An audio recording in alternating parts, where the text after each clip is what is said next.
Hi, my name is Rokas and today I'm going to do an analysis of a viral video called Aikido Master in MMA, Part 1 and 2, where a supposed Aikido practitioner is fighting in an amateur MMA fight against two different fighters. Before I begin, there are a couple of disclaimers I need to make. I wouldn't normally do such a video, but respecting a request from one of my subscribers, I decided to take up the challenge. It's important to note that despite doing Aikido for 13 years, I haven't participated in an organized MMA style match, nor am I a competitive fighter. Personally, I do not see Aikido meant to be a practice meant for competitions, and I feel that it has a different purpose. But nevertheless, I wanted to share a few thoughts to give some understanding of what was most likely happening in the strategy of the Aikido practitioner. I did some Wing Chun and BJJ, but I'll share only a few ideas as a young Aikido instructor that I have in connection with a few sparring matches I had quite a while ago with my friends and some Aikido practice related thoughts. Second disclaimer, the original video does not belong to me, so if you would like to see the original, follow the link below and support the original channel if you like this kind of video.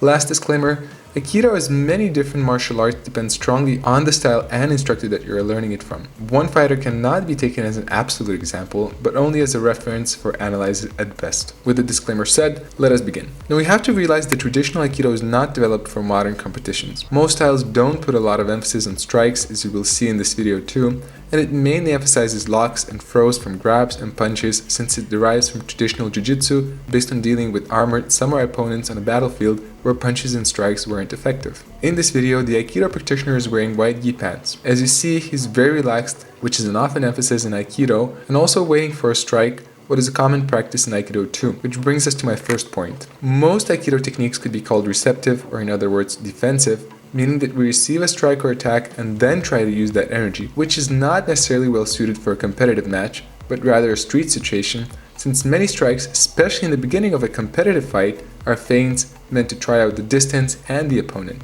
Yet again, as you see in the video, the Aikido practitioner, as soon as he sees a strike, he jumps on the strike, most likely going for a technique. When that doesn't work, he seems to be receptive again, waiting for the next attack, trying to block, but then a punch to the head leaves him disoriented and searching for space to recover.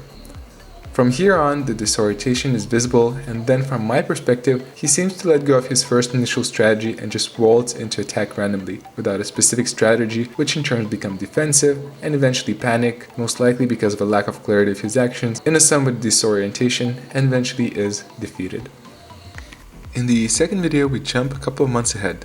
We see the same Aikido practitioner against a different fighter. He still maintains the relaxed stance, yet this time after the first fight, he seems to change his strategy and becomes more initiative, being the first one to go for striking and stepping in. He still seems receptive to strikes, yet probably with the experience of the last fight, this time he doesn't wait for the attack, but rather steps in to try to grab his opponent, most likely again, looking for a chance to apply an Aikido technique. He seems to be more focused this time, expecting more strikes, and again, as soon as he sees a leg coming at him, he catches it as a supposed opportunity to go for a throwing pinning technique. They both go down on the ground, and the Aikido practitioner goes for a choke, which doesn't really seem very effective, most likely due to the lack of experience in neck chokes, which is also rarely a part of Aikido curriculum. As his opponent loses the neck choke, the Aikido person loses his balance and falls down. He does seem to try to keep his distance using his legs, but he doesn't seem comfortable on the ground either, since groundwork is not a part of a traditional Aikido either. His opponent uses the chance and goes for ground and pound as the Aikido practitioner seems to lose his composure and looks for a way out of it. Finally, he grabs his opponent's arm,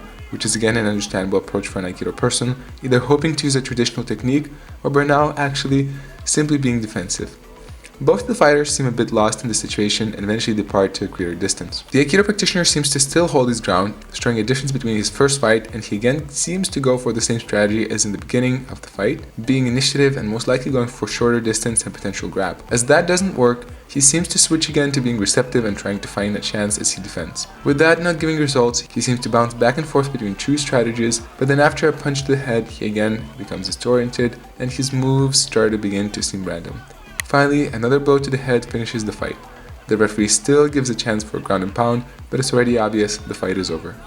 Aikido today is not a very popular martial art between competitive fighters, but I feel it's important to understand that it's actually not developed for that purpose. I do understand some people trying to go into competitions to prove Aikido works, yet being designed for a different purpose, it should be either recreated or simply practiced for what it is. The founder himself discouraged his students from competing and was very clear that Aikido for him was a self-development tool. It does work under different circumstances, as in an unpredicted fight, and it also depends on who and how the person is practicing. But Aikido shouldn't be judged by a single fight on YouTube under unknown conditions, as it should not be pushed into a box that it doesn't belong to. While MMA fighters train all the time preparing for their fights and emulating them constantly, Aikido practitioners develop different skills not really meant for the same purpose. Thus, when being pushed into these conditions, cannot really live up to them and truthfully shouldn't. If you saw my previous videos, you know that I don't promote Aikido as the ultimate combat martial art, yet I see it as a great tool for self-development, which also works as self-defense. I did my best to analyze this fight to give some perspective on what the practitioner attempted, but not to justify it. If someone wants to make Aikido into a competitive sport, they should probably just change the name of it. Yet if you want to practice Aikido, it's important to understand its limits and to respect its purpose. For those who want to compete, should go to competitive martial arts, yet for those wanting to practice Aikido, should do so.